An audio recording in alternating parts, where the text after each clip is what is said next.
Working Man Investor. Today we're going to discuss assets you can invest in to earn passive income. Passive income is money you earn with little effort. There is a saying, the only way to build wealth is to make money while you're sleeping. What that means basically is you're never going to build wealth by working your W-2 job and saving money. You'll get to the end of a 40-year career and still be broke. It's just the way it is. You have to figure out different asset classes to invest in that are going to put money into your pocket while you're sleeping. The good thing is there's plenty of ways to build passive income, and there's ways to do it without investing a ton of money. You can do small amounts of money over and over for a period of time. However, before you can start building this portfolio of passive income, you're going to have to be in a position where you have extra money at the end of every month to invest. Therefore, if you have bad debt, such as credit card debt, you're going to have to focus on paying those off before investing. Paying these credit cards off is the best way to start to build wealth, simply because eliminating the debt will give you an instant return on your money. So what I mean by that is you have, say, $10,000 on a credit card that has a 20% interest rate. You eliminate that credit card debt. Not only have you eliminated a monthly bill, but you've eliminated that interest rate. That 20% that they were charging, you've eliminated that. So now you have a 20% return on your money simply by paying off that bill. And it puts you in a much stronger position financially to invest. So the next thing you'll have to do before you can begin investing, you're going to need a 6 to 8 month emergency fund in case you lose your job or you have some unexpected expense come along. You're going to want to have this money in a separate savings account somewhere where you're not going to touch it. You do not need more than 6 to 8 months. Some people recommend a year. You have to understand this money is sitting in a savings account and inflation is going to eat away at it over time, so it's going to lose some buying power. Once you have eliminated your credit card debts and you've built an emergency fund, you're now operating from a position of strength, and you should have money left over at the end of every month to begin investing. So, however, before I break down the investing, I got to read this disclaimer. This video is not financial advice and should be taken for entertainment purposes only. You can lose money investing, and you should do your own research before deciding to invest, and never take the advice of somebody you just found on the internet. Let's start with investments that are easy to get into. Doesn't cost a lot of money, very little money actually. And one I really like, the Vanguard S&P ETF, ticker symbol VOO, V-O-O. So this ETF, it mirrors the S&P 500 index, which is the 500 largest companies in the United States. So it's only going to give you exposure to United States companies. Maybe you like that, maybe you don't. There are other ETFs out there. There are ETFs that pay dividends. There are ETFs that invest in foreign companies. But I like this because it focuses strictly on the S&P 500, which we can follow every day. It's open when we're awake, and it's easier to follow, and it's had a wonderful return over the past decade. It does have a small yield of 1.23%. Now that might appear low to you, but the real potential with this ETF is its growth potential. It's the S&P 500, which has continually gone up. Even when it drops, it's just a wonderful time to buy more because it should eventually just go up. And if you're younger and you don't need the cash flow right now, you can set it up on the account for that 1.23% to reinvest into the ETF, which is something that I have done. The good thing about this too is you can open it for as little as $25 a month. And what you want to do when you're building passive income, you want to be a creature of habit. You want to set a time to invest a day. For me, I always put a chunk of money into my investments the first business day of every month. I don't care what the stock market's doing. I don't care if it's up or if it's going down. This is called dollar cost averaging. It's great for people that are busy with their W-2 and don't want to be an active investor. An active investor is somebody who goes through individual companies' finances and balance sheets and tries to find a great deal. A lot of people don't want to do that. A lot of people are afraid to do that. That's fine. There's nothing wrong with that. But you have to still be investing in something. And the Vanguard ETF VOO is a great way to do that. Every month you're buying into it. and it's going to mirror the S&P 500, and you're going to have exposure to the top 500 companies in the United States. And you can do it $100 first of the month, 500, 1,000, whatever you have, whatever you feel comfortable. Just set up those dividends to buy more shares when they pay. So that's the Vanguard S&P 500. Again, ticker symbol VOO, V-O-O. The other one that I have some experience with that I no longer do, but I had a pretty good experience with it. I did peer-to-peer lending on a platform called Prosper. Now, Prosper is not endorsing me or paying me to say them. I'm only mentioning them because I have experience with them. So what Prosper is, basically it's just the process which several investors lend money directly to borrowers without the bank as the middleman. What I did is I deposited a chunk of money into Prosper, and then I went through, and everybody's requesting loans. So basically I am the bank, as are other investors. Prosper will get their credit scores and give all that information to them, and they'll rate each borrower AAA, AA, single A, all the way down to D. AAA pays the least amount of interest rates, D pays the highest, and you go through and you pick who you want to lend to. Now you can deposit $5,000 and put it all into one person, but that doesn't give you any diversification, nor does it give you any protection. If that person doesn't pay back, you're in trouble. So what this platform allows you to do, and what I did, is I went through and did the minimum loan to several hundred people, which was $25. So somebody would be wanting $5,000 to pay off a credit card debt. Another person would be wanting $10,000 to remodel their kitchen. And I would have their credit rating there, and I would lend $25. Okay? And then somebody else, another investor would loan $25. And that kept going until you reach the point of what they were asking for. At that point, Prosper released the money to these individuals and started the clock on repaying. And they had to pay back a payment, just like a normal bank loan, every month, a little bit of principal plus interest. They pay Prosper. Prosper would take a 1% cut and stick it into my banking account. So that was one way to do it. Prosper deals with all the collections. You do not have to deal with the collections. You're going to have people that pay this loan back early. When people pay back a loan early, you do lose money because you don't get the interest rate for the full year. The loans were anywhere from 1 year, 3 years, and 5 years. And you're going to have people that don't pay back. That's just part of it. Like I said, Prosper deals with that. You don't have to deal with that. But I did have some people that didn't pay back. Prosper, from their website, claim about a 5.5% return. I did a little bit better when I did it. I got about a 6% return. Again, it's completely passive. You just go through. Once you pick who you're going to loan to, you loan that $25 or $50. You want to diversify it. So many loans in AAA, AA, single A, all the way down to D. D is the most unlikely to pay you back. But they're also paying like a 23% interest rate. So you're going to need some money in there, some loans to D, to balance it out and make it more profitable. And you really only need 75% of D's to pay back. If 25% don't pay back, the interest rate is so high, you're still going to turn a profit on it.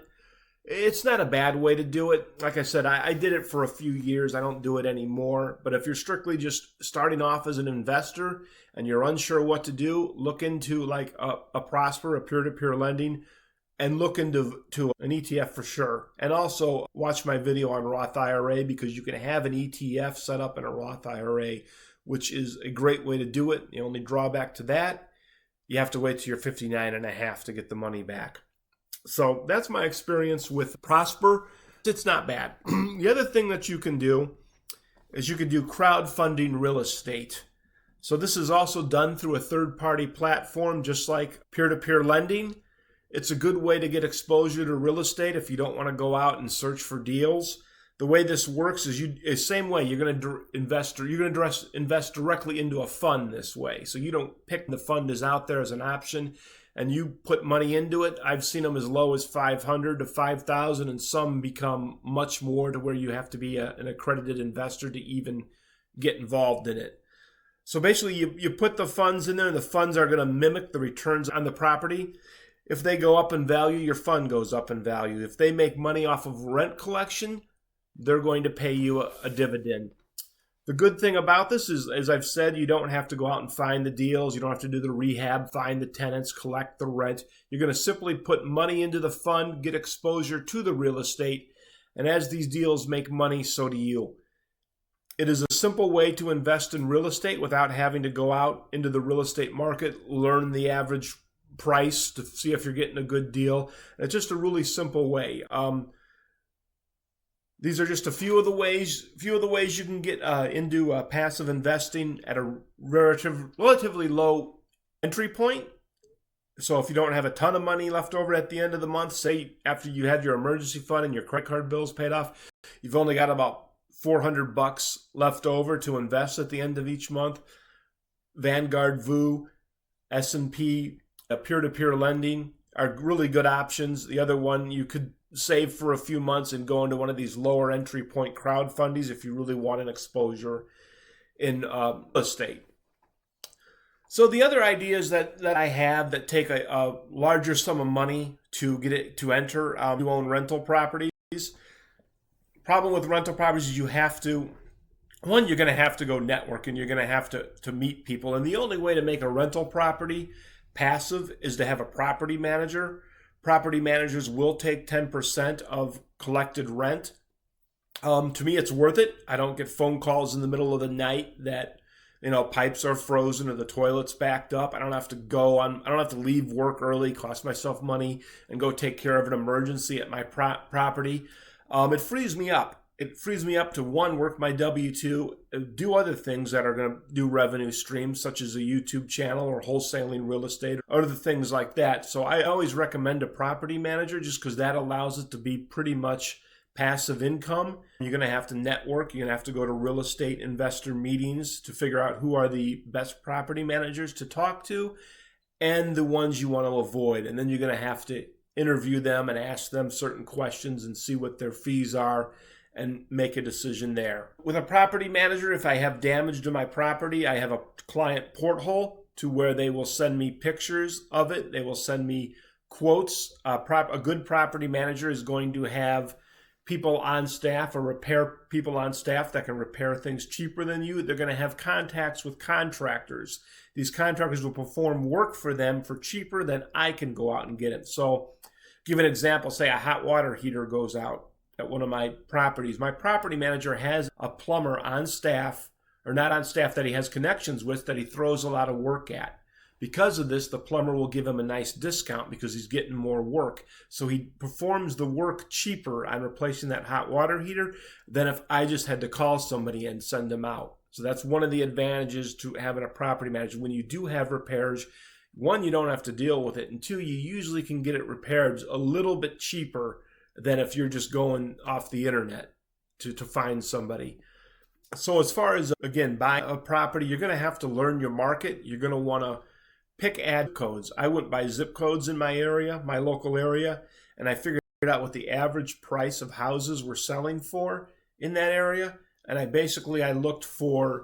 kept a list of it, a buy box, and I kept track of it. And then when I came across the house, I would break it down to say 3 bedrooms, 1 bath, 800, 900, 1,000 square feet, 1-car detached garage. I learned the price in each of these zip codes for an average price for each of those houses. And when they came on the MLS a little bit cheaper, I knew I had a good deal and I would go after that property. Again, it takes a larger chunk of money to do this. It's not an easy entry point, so it's probably not going to be your first step to earning passive income, but it's something you may want to strive for. The other thing you can do in real estate, if you do not like the idea of being a landlord, is you can do private money lending. This is, again, you're going to have to go out and you're going to have to meet people that flip houses. So you do this through real estate investor meetings. Just Google real estate investor meetings in your area. You probably have one, and you just start going, you start talking to people. You're going to need a large chunk of money depending on your area. You're going to need $80,000 to $100,000 just sitting in your checking account. So again, not a low entry point, but it is passive. So what you'll do is you meet a flipper. Flippers, what do they always do? House flippers. They're buying houses that are in rough shape, that need a lot of work. Banks often will not even loan on a property that needs work. There are banks that will, but it takes a long time. They're running credit checks and things like that. I don't do that.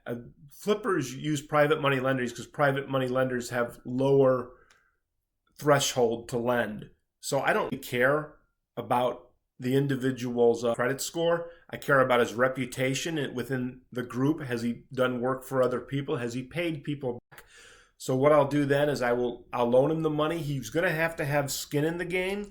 So say he's buying a property for $80,000 and he needs $20,000 worth of work. I'll loan him the 80. He's going to have that 20, so he's less likely to walk away. I'm looking at the value of the asset. So if the asset is worth $150,000 ARV after repair value, I'm going to secure my loan in first position with a lien. And the best way and the safest way to do this is through a mortgage company. You go through a mortgage company, they'll go through it, they'll make sure all liens are off, that you are in first position, and then when they close, the mortgage company is going to put the lien on the property. They're going to file it with the county and you in first position. Therefore, if this individual doesn't come through, and I loan for 6 months for roughly 10 to 12% interest on my money, and he pays it all back at the end when he either cash out refis or sells it. So he's going to pay me back my principal plus my interest at the end of 6 months, or before if he gets it done before then, which is fine. So I'm in first position on the lien with the county. So if this individual doesn't pay me back after 6 months, I have one of two choices. I can go to him and work with him. You always want to work with them if you can. My contract has in there for the first 2 weeks, I won't give you a little bit of grace. I won't foreclose on you. But not only are you paying me my interest for 2 weeks after it expires, you're giving me a $100 fee. So I'm going to make another possibly $1,400 plus interest on top of it. So I can either talk to him, and if he wants to walk away, that's fine. He can sign it over to me, and then the property becomes mine to do what I feel I need to do with. The other thing that you can do, and this is not ideal, is you have to hire a lawyer, and then you go and foreclose on it. When it goes to foreclosure in my area, it'll go to a sheriff's sale. Once it's bought in the sheriff's sale, that's when I'll get my money back. When somebody else buys it, I will get my principal back, all my interest, and my attorney fees will all come out of that. Anything left over goes to the original person I loaned to. That's a rough idea of what private money lending is. I will do a more in-depth video on private money lending. I've done about 15 of those. I've got quite a bit of experience with them. I'm a huge fan of them, but the drawback is you're going to need a large sum of money to do it. It's not something you can do for $500. You're loaning on a property. And with something like this, and with rental properties, the more you invest at once, the greater your risk is, but the larger the return is. When you start off with Vanguard VU or peer-to-peer lending or crowdfunding real estate at a lower entry point, you're risking less, but your return is smaller.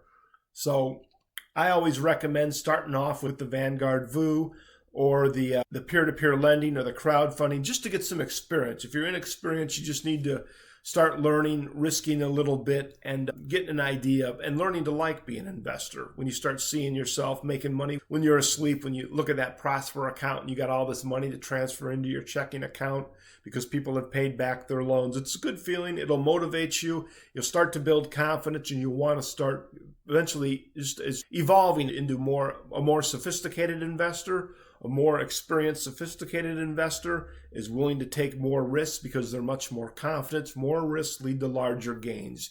And then 40 years from now, you're not still working that W-2 job and broke like so many people who refuse to invest are. It's the old saying, if you're afraid to invest, wait till life hands you that bill for not investing. So that's what I got for you today. Working man investor. Keep grinding, people.